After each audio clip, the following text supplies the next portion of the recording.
Welcome to the Fire Life Podcast CT. The stories and opinions expressed on this podcast are solely the individuals speaking. The hosts, firefighters, fire buffs, and sparks do not represent any fire department or organization.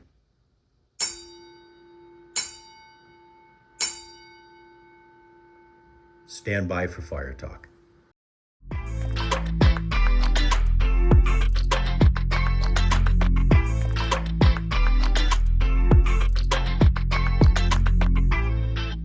We are here with Jason Wilson, Chief of the Lakeville Fire Company. Jason, welcome to the Fire Life Podcast. Good afternoon. Afternoon. How you guys doing today? Doing good. All right. So, Jay, why don't you tell us a little about yourself and Yeah, absolutely. So, Matt said it. I'm currently the fire chief of the Lakeville Hose Company, which is the fire company that operates out of the town of Salisbury. I got into the fire service, 18 years of age, young sprout lad at the time, had no idea what I wanted to do in life, and had a few buddies whose dads were in the fire company. So, I decided to join, looked extremely exciting. When you're 18 years old, you know nothing of the word of, giving back to your community.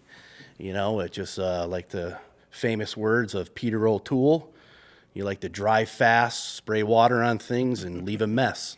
And it looked like a great thing. I knew a little bit about emergency service life. My dad was a Connecticut State Trooper. So being a resident trooper in the town of Salisbury, and as we all know here in Connecticut, the troopers drive their cars around all the time. So to and from babysitters and whatnot throughout my life, there was no way you didn't catch a call here and there for a fire or a motor vehicle accident with the local fire company. So you got to see a lot of stuff growing up. So I joined when I was 18. And no previous family in No it? previous family. I'm the black sheep. I had quite a few relatives that were in law enforcement, and I'm the only fire guy amongst them. So, and that's how it started. I was even in high school, it was my senior year. I had joined. I turned 18 in between my junior and senior year, so I actually was, a recruit firefighter, my senior year, high school. So it was an experience. A lot of other kids were juniors, where I was actually a full-fledged member. I got to laugh at them as I was leaving the high school answering a call. how many years as chief? You've been chief for a while now. I have been chief for a little while. I'm going on 13 years. I've been in the fire service for 35. This May will be 35 years in the fire service. Now people can do the math and figure out how old you are. Yep, I'm a little older there. I'm 52, but and I'm still one of the younger guys in the firehouse today. Can you give a little background on your fire company? So a little background on Lakeville Hose. Since how we're here at the museum, it's quite fitting to talk about that. So many moons ago, 1903, the town of Salisbury actually suffered a pretty great fire. About a dozen buildings on Main Street were lost. At that time, the town of Salisbury had no fire service whatsoever. That particular fire, the E.H. Thompson Hose Company from Millerton, New York, ran about 7 miles on foot with their hose wagons and ladder wagons to assist that town to extinguish that fire. So pretty much after a 2-year discussion of the local men and townsfolk to try to organize a fire service, what is read about in the local newspapers, the great men of Lakeville decided to create their own. Lakeville is a small village within the township of Salisbury, and everyone in my whole life has always asked, why do they call it the Lakeville Hose Company, not the Salisbury Fire Department? And that's pretty much the reason why. I think they were twisting the knife even back then to say that us men of Lakeville created the department. So 1905 we were established, and from then on out, we started with a couple of hose carts and then a ladder wagon. Our first motorized unit came in 1914. It was a Rio. After that, 1925, American to France, and then it went on, Every 10, 12 years or so, newer vehicles were added to the fleet. Currently, we're running about 8 apparatus out of my station at 4 Brook Street, which we just, it's a fairly new building. We just opened up our new fire station in 2010. So it's quite an establishment from where we came from. Plenty of room. It's nice to have a very nice station with a lot of room to grow. This day and age, we always hear the talk and fears of career firefighters having to be in our small little volunteer stations, which probably certainly will come to that soon, to put on small crews. Yeah. Well, you have an interesting mutual aid response in your area. We certainly do. Salisbury is nestled away in the northwest corner of Connecticut. We are the only town that is bordered by New York and Massachusetts. We're a real rural fire department. We do have a pretty decent fire hydrant system. We're running about 300 fire hydrants throughout the two villages. Only in the center of town. Only pretty much in the center of town, right? So we, like any other rural department, man, we got to rely on lakes and rivers to draft out of. Dry hydrants, we got quite a few of those staggered throughout the town. We have a lot of recreation in our town. Obviously, our village is called Lakeville.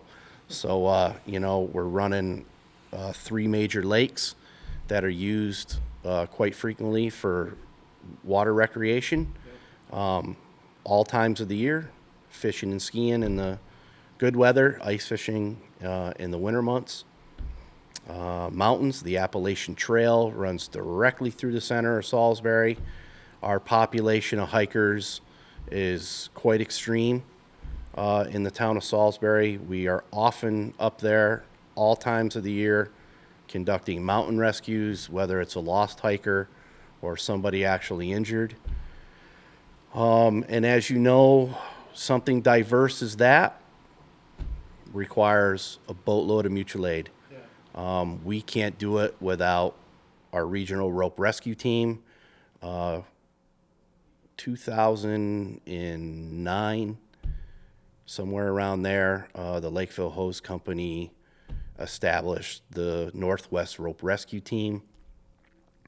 Back then, we were always having these serious calls, and there wasn't much help in the area. Well, the only resource we had at the time was the Riverton Rope Rescue Team. So we decided to create our own as well. Those two entities have kind of merged as one. They still kind of use their own names still, but we're all dispatched simultaneously. They all train as one group. We have members from Amenia, New York, and Copake, and Sheffield, Massachusetts, that have all joined this group and created this rope rescue entity to assist with these emergencies. And they just don't do just wilderness. They're trained for tower work. They're even trained to do windmills, things like that. So, it's a team that's evolved greatly. So with that type of assistance, very rarely do we get up to a location on these mountains and somebody is not really injured. And it takes an army.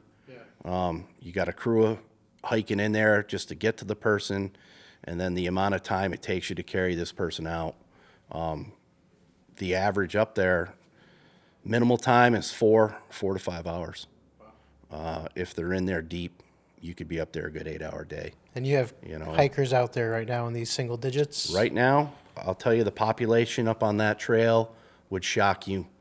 The hike-through hikers, some people do this all year round. There's still a lot of day hikers that go up there. You could drive through the town of Salisbury up Route 41 North, and there'd be cars in those parking lots of people day hiking up on those trails. Too cold for me. Yeah, it's crazy. It's way too cold for that. Absolutely. And hiking. Right now, this time of year, we've had a pretty good cold spell. All the lakes are froze over, and our population of ice fishermen are out there again catching fish. Yeah. So there's another entity that we have to be concerned with, is their safety. A lot of underwater springs, a lot of waterfowl can thin ice, create thin pockets, and guys have fallen through. So you you know. guys have a large, like cold water rescue in general. Yeah, so currently right Department. now, I mean, we have a Zodiac. Our water rescue department is quite extensive. We're running about 14 suits. We got 7,000 feet of rope, and all the bells and whistles that have to go in it with the sleds and everything like that to conduct these rescues. Lakeville Hose Company was fortunate to get right on board the minute Litchfield County offered the first ice rescue class. We had a big crew go out and get trained, and ever since then, we've had heavy involvement in the training for ice water rescues, and we've had many ice water rescues in the town of Salisbury. We've had people through the ice that we've had to go out and get. So we get them. We get a lot of people injured on the mountain, and we get a lot of people through the water. So it's just not run into fire calls, activated fire alarms, car fires, motor vehicle accidents. It's really diverse in the town of Salisbury. One thing that I always thought was interesting was because the ambulance is completely separate from your department. You guys don't do EMS, and but the ambulance also has a rescue truck, Yes. which I always thought was a interesting thing because they run extrication equipment, they do high angle rescue, they do all kinds of things that we don't think of ambulances as doing. Back in 1972, the ambulance squad evolved. And back in those days, the fire company wasn't too interested in motor vehicle extrication. So they took it upon themselves to create their own rescue truck, which is quite surprising. And they've had it ever since. So they're operating 3 ambulances, a rescue, 2 squad vehicles, a Tahoe and a pickup truck. They have the same mountain rescue equipment to support us medically. They're running a couple of 4-wheelers with a side-by-side medical, to assist us up on that mountain with rescues. Hose Company operates 2 side-by-sides, on a firefighting aspect with fire packages and a 4-wheeler. So, there's a lot of all-terrain vehicles in Salisbury to keep up with the demand of trying to get into those woods without expelling as much energy as possible. It's nice if you can ride a good half mile in. You might have to ditch that machine and go on foot, but For a short period of time. for a short period of time, hopefully, yeah. So, and mutual aid has been a big help. The neighboring towns of Millerton, the same thing, just as diverse. They have as many people on their trails as we do. They have, side-by-sides. Town of Sheffield, Massachusetts, same way. So there are right hands when it comes to Let's say an the incident. Appalachian Trail runs through you and then up through them. Yeah, up so- through them, yeah. The Taconic Trail runs through the town of Millerton. Yeah. So it's extensive at times. If you want to have a night off on the weekends, the wise men text it out and they book off. Because if you make plans, you could easily be interrupted. Absolutely. So, but Salisbury is a fairly unique spot. We also have the Lime Rock Racetrack. So even our motor vehicle population coming through town, not just to mention Route 44, that is a big east and west for the state of Connecticut, but on weekends, the track is quite popular. And we get a lot of car traffic through there. I was going to say traffic can be backed up for miles getting into the track. So This day and age, it's gotten a lot more popular. Some big races are coming back, So, our weekends, we have to be concerned in the mornings and in the afternoons before a race starts and afterward, people coming through town. I heard from a friend of mine that Lime Rock is looking for help from volunteers for the racetrack. They certainly are. Are you guys promoting that with any social media or anything? Or Not yet. Yeah. I know they have a crew of employees that are out that hunt right now. I believe she's handling it, on a call-to-call basis. Yeah. But We staff an engine from time to time. They have some big races coming up this summer that we'll be staffing engines down there for them to assist them. Maybe that might be your next podcast to talk to the fire and rescue team of Lime Rock Park. I happen to know the guy that's in charge of that. You happen to know the guy that's in charge of that, exactly. We could do that. So, but yeah, it's exciting. You know, it gets a little different level of fire protection when you're in a park setting like that. Yeah. You know, and assisting those guys. So Absolutely. one thing I always found interesting about Salisbury too is you have multiple private schools, and with that comes the clientele that goes to those private schools. So you have a lot of very, very large houses. We do. You're not your standard Cape, you know, Nope. or duplex, or you Yeah. know, you have true mansions. True mansions. You're absolutely right. Salisbury roughly has around 3,500 full-time residents that probably live in town. On the weekends, that population can probably get up to be anywhere from 5,000 to 6,000 people. We have a lot of residents that are just weekend residents that come from the cities, and that's where their weekend home is located. On top of the 3 private schools, yes, the average population of some of them private schools, I think it was somewhere around 700 for Salisbury Boys School. Yep. You know, I believe the Hotchkiss School is over 1,000. You know, These are private high schools. These are private high schools. Yeah, there's a couple hundred at the Indian Mountain. So yeah, I mean, the Hotchkiss School and Salisbury Boys School are towns all in themselves in a way. So Yeah. once in a while we get called up there for a call here and there. We've had a few fires on private school property. You've had a dorm. Yeah. I remember a dorm fire not Yep. that long ago. Yep, very correct. So we've had some stuff at a couple of fires at Hotchkiss School. Yeah, actually, if you'd like to go back to that dorm fire, we're probably pushing around 12, 13 years ago now. But yeah, how time flies. Makes huh? me feel old, but okay. Yeah, but yeah, we've had a dorm, and it was a dorm that was occupied. Yeah. You know, so it happens. Nobody was in the room at the time, but Definitely they must do make happen. it interesting, because with those private schools come indoor hockey rinks. So you're dealing with like a serious hazmat I type got some stuff. hazmat issues in town. Absolutely. You know, you got, I don't know how many indoor pools each school has. It's just one. Yeah, Oh. Hotchkiss has an indoor pool, but Salisbury has a hockey rink, and Hotchkiss has 2 hockey rinks. Yeah. So, yeah, there's definitely a hazmat threat there. Yeah. It's kind of interesting. You are such a rural department, but you have all the same problems. And then on top of that, you have all the hiking and ice rescue and stuff that cities don't usually deal with. But you Yeah. have all the same problems the city has. Yeah, right. I mean, and we get a lot of calls. I'm glad to say that a lot of our calls are false alarms. You know, sometimes I don't like saying that when I'm that's a good thing. disturbed and I have to leave the house. Yeah. But yeah, a majority of my calls are false activated fire alarms. We have a high population of those. On average, the Lakeville Hose Company is running anywhere between 250 to 300 calls a year.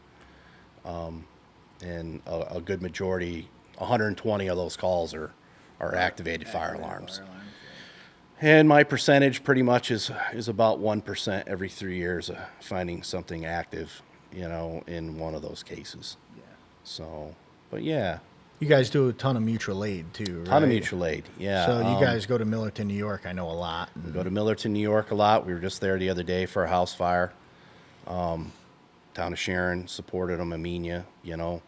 This day and age in our small little rural departments, aid is a common thing now. When I first got in the fire service, calling mutual aid was a fair rarity. I mean, you could handle it with the guys you had in your company. When you had to call mutual aid, it was a big fire. You know, now we have to call aid even for the smallest things. We just don't have the manpower anymore that we used to have. Some towns suffer daytime problems. In my particular problem, I think I'm suffering all the way around. My population of responders, it just isn't there. the way it used to be. So mutual aid is required very often. I mean, having a population of mostly weekend residents Yep. must be kind of hard to get new volunteers, you know? Yeah, correct. I don't have that population of daytime workers. I'm not a working town per se like that. It's almost like a bedroom community. Yeah, you I mean, know? there's, I Right. don't know of any, is there a I don't even know, is there any factories in town or Just- anything? Just one, ITW. Yeah. Yeah, the plastic precision molding place is the last one, and that's mostly automated robots. Yeah, other than that, it's So there's- restaurants and yeah, grocery store. restaurants, And, yeah, small market, some boutiques here and there, and a lumber yard, So it doesn't have what it had, say, 50 years ago. Right. So and look at our lives now as volunteer firefighters. Most guys in volunteer towns, they have to work 2 or 3 jobs, in order to survive. If you have kids are involved in sports. The time a volunteer has nowadays is far and few. It's critical, Right. And separating that between the firehouse and family life is getting more difficult. And I think that's going to be the biggest hurdle when these small towns are putting, say, a paid personnel in a station to cover a shift or something. Yeah, it's covered. Like a lot of departments have gone like Monday through Friday, 9 to 5 with paid staff, and then they staff the night shift with volunteers. Right. I know a lot of departments around my area have done that. Correct. And I would even say the rarity in my department, I don't seem to have too much of a problem during the day. It's my evening is where I have a problem, because I have guys that are parents and they're off hockey games, basketball, cheerleading. They're doing all this stuff, family stuff, and I lose them until 9 o'clock at night. After that, You're probably they're a all little right. bit more available. But yeah, and a lot of guys, like I said, have got part-time jobs that they're working in the evenings. Yeah. So when you first got on 30 years ago, you only needed one job to survive. Now you need a couple to make ends meet. So it's challenging. It's real challenging, and I think that every fire department volunteer in the state is having that challenge of finding new help and an eager person that wants to be a firefighter. So, Chief, what do you see for the future of Lakeville Hose Company? Future Lakeville Hose Company, I would have to say, right now we operate with a stipend, that there is a point system to qualify, so you're getting a little assistance at the end of the year. It may have to go to shift work where you're being paid per call, say they might throw you $10 every call. And then if you're there more than an hour, they would throw you an hourly rate. I know a lot of departments operate like that. But it might require a stipend to be a little more enticing and to intrigue somebody to come to more calls, make more time. Nobody's going to make a career out of it, but they can make a little something You're out not of it. going to make a career out of it, correct.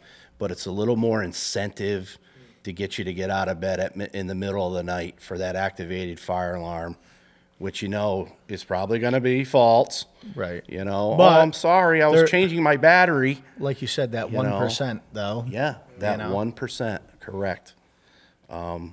But I think it's a challenge all the way around. It's tough to find people to find time to volunteer. Yeah. Whether it's fire or EMS, Yeah. So- So let's talk a little bit about your apparatus. I know you've got some interesting pieces. Yeah, you mentioned like the boat and the 4-wheel and the side-by-sides and Yeah, but I'm currently running 3 engines out of my house, a tanker, a mini pumper. I got a couple of support pickup trucks. But yeah, we're a calves house now, so we're running foam calf system on 2 of our engines. That's worked real well for us so far.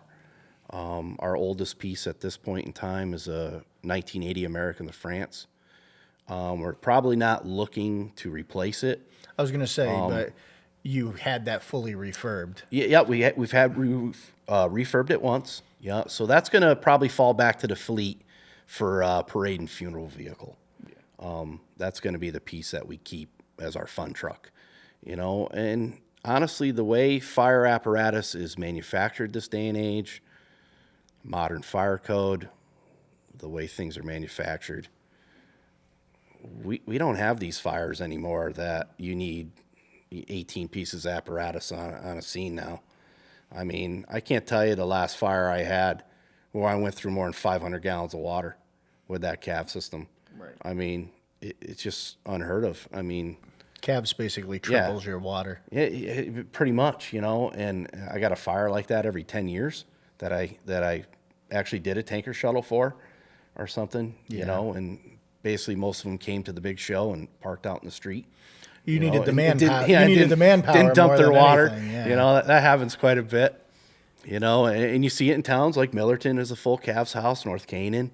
You know, so yeah, you all show up to the big show and they tell It you helps thanks when for coming. everybody around you has Yeah. calves because your mutual aid isn't washing your foam off. Yeah, you know, and North Canaan ran into that a lot. Yeah. When they were the only ones around, your mutual aid would show up. we kind of have a little private bet going on every time that there's an active fire, and we all bet on how much water we use, you know, because it's metered now on the trucks, so you can tell how much water you Yeah, used out of actually, your how many tank, you gallons, know, and how yeah. many gallons. So we all have a little rolling bet, you know, who's buying the next beers, It's interesting. whoever's the closest. So I always thought it was interesting too when the town bought their tanker for like sweeping roads. You had them put a quick dump on the back of it, so you actually have it's painted orange and got yellow lights, but you technically got a second correct. tanker. We have an additional tanker available in town. Yeah, they did put a quick dump on their 3,000 gallon tanker, correct, so that they could assist with fires. I always Yes. thought that was neat. You know, Yeah. the town at least was thinking ahead. You know, Yeah, and like- it's traveled. It's Yeah. traveled to outside communities, and a lot of heads have been shook by, you know, police and fire going, what is that thing? You know, yellow lights are flashing, you know, so. yeah, it's a DOT truck. Yeah, you know, basically. Yeah, and we just retired a Kaiser deuce and a half 6x6 that was given to us by the state. It had broken down, and we had given it back, and we added a 550 brush truck to the fleet now that we just got last year. Yeah, so you know, and there's another one there. It's got a small little foam package on it now. We're running some Class A through it. So to say something about Lakeville Station and planning ahead, they probably have the largest apparatus bay I've ever seen. We were running a Fire 1 out of their station, and we managed to throw ladders indoors. That's how large their apparatus bay is. But because of that, you have no issue with space. No, which I have a great space. You've planned ahead, which is nice. I'm 5 trucks wide. I can do them 3 deep. And your drive-through, which is And nice. we're drive-through, correct. We wanted to build for the next 100 years. Yeah. Was the plan. We have no desire at this point in time in our lives to purchase an aerial piece, but at some point in life it may be forced upon us, and we wanted to make sure we had enough room to fit one if we had to. And mutual aid loves us, you know, because they come over in the winter, you know, and they don't even have to go into a spot that one of our trucks are parked in routinely. They can go to the spare bay if they wish, and so it's a help to have that space. And I'll tell you, once you're in that space, you still don't have enough room. No. You figure out a way to occupy it. You know, it's like anything else. If you got When the space, you'll fill it. If you got the space, you'll fill it. Correct. Yep. Interesting. Now, I know one thing you guys are pretty well funded, but you also you're still one of the departments that still does like a roast beef dinner and a chicken bake do. or whatever it is. you Absolutely call it, correct. like- So, you know, like for fundraising has turned into an annual appeal. Yeah. Where we write a letter to our taxpayers and tell them what we're doing and what our next big projects are in life, which they're gracious to us. They take good care of us in that fashion. And our dinners has pretty much turned into fun stuff. Yeah. Nothing but PR. We don't make any money at them. We don't care to make any money at them. We just do it. We got a bunch of firehouse cooks, and they do it for the fun of it. And a lot of guys really enjoy serving food to the public. I know I've been to them, and Yeah. it's really good food. Right after we moved into the fire station, 2011, we got that early snowstorm in October 31st there, where it crippled a lot of electricity in the October area snowstorm, because of the heavy wet snow. We opened up the firehouse to the public, and we were serving meals, serving dinners out of there to people that didn't have power. Well, that just time to you give had them a someplace to eat. brand new commercial kitchen. We had a brand new commercial kitchen, space for everyone to sit, all the, walk-in coolers and refrigerators from local restaurants were down. Those guys were coming down, delivering food. So we just did this massive smorgasbord of cooking and put a sign out front, come in, and they did. I mean, we had hundreds of people coming in for dinner. We were serving a restaurant, free meals. It was really great. And we did it for a couple years afterward. We did like a free spaghetti dinner type deal, and it worked out well. And for some reason, it kind of phased out. We were just doing other stuff, but that's probably something we will probably get back into again, just to do something fun with the community, Yeah. So it was kind of nice. Let us know when you do that. We could put it out on the podcast. Yeah, absolutely. Yeah. Yep. Very good. That's interesting. So, calls, right? I mean, you say you get about $350 a year, Yeah. What's some that stick out in your mind, so to speak, over your career? Well, over my career, like I said, I got in real young. I went right to Fire One, within that first year. Saw a lot of fires when I got in early 90, a lot of New York State was burning. There was a lot of fires at that time, even in surrounding towns, even in my own.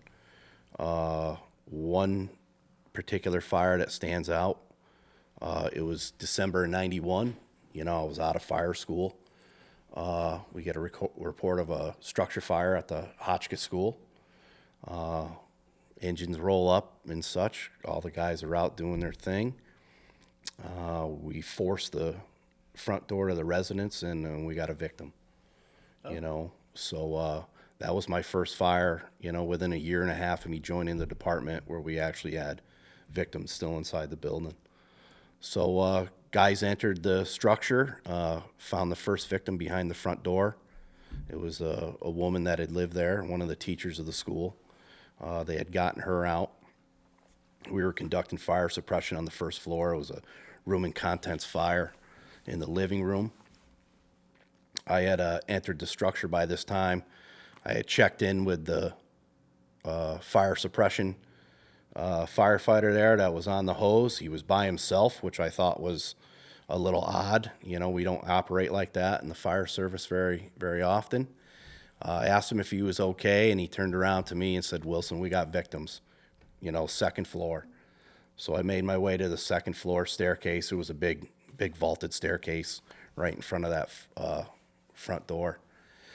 And as soon as I got to the top, team was coming out, was second victim. And that was the male that occupied the residence as well. The husband was also a teacher at the school there.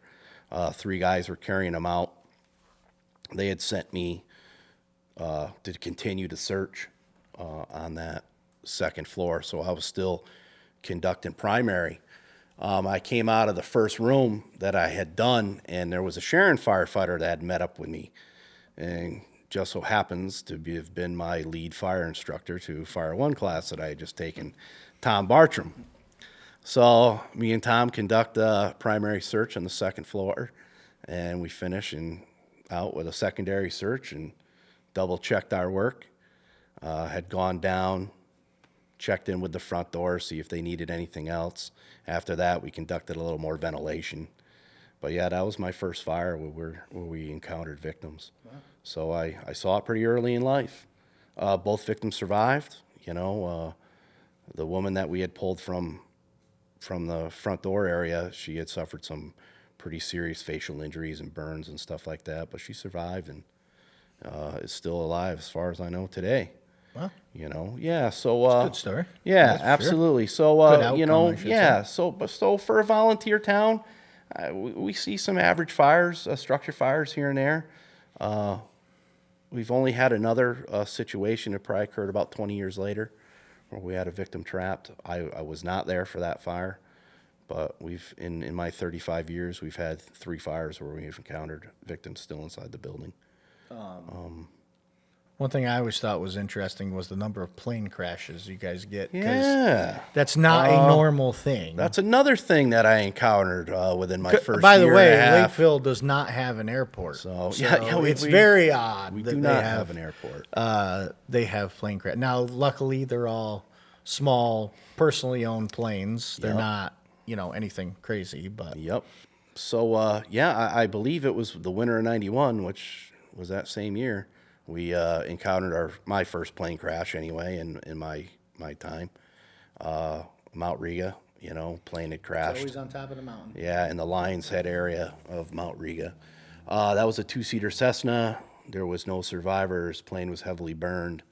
By the time we had gotten up there, we were shoveling snow on what was left. But it was in the winter. We're hiking up a mountain. We had an eyewitness that saw the plane go down, so we knew it was for sure. So we had a plane crash that time. We had another one 7-8 years ago. I was going to say, there was one not that long ago. That's what reminded me of it. That was in the dead of summer. It crashed in the backyard of one of the residents in our Mount Riga community up there. He pretty much gently rested it in the crotch of this apple tree, which was absolutely amazing. It looked like a hand was actually holding it up off the ground. Both parties survived. That's good. Basically asked the homeowner to go to their garage and get a ladder, and the homeowner did. He asked him if he had a ladder, so he went to his garage and got a ladder, and they climbed down out of the tree, and so that was a pretty good outcome. Minor fuel spill, that we couple of pads and a bucket, and turned it over to the NTSB, and the FAA, so it wasn't too bad. But we've seen some plane crashes up there. Yep.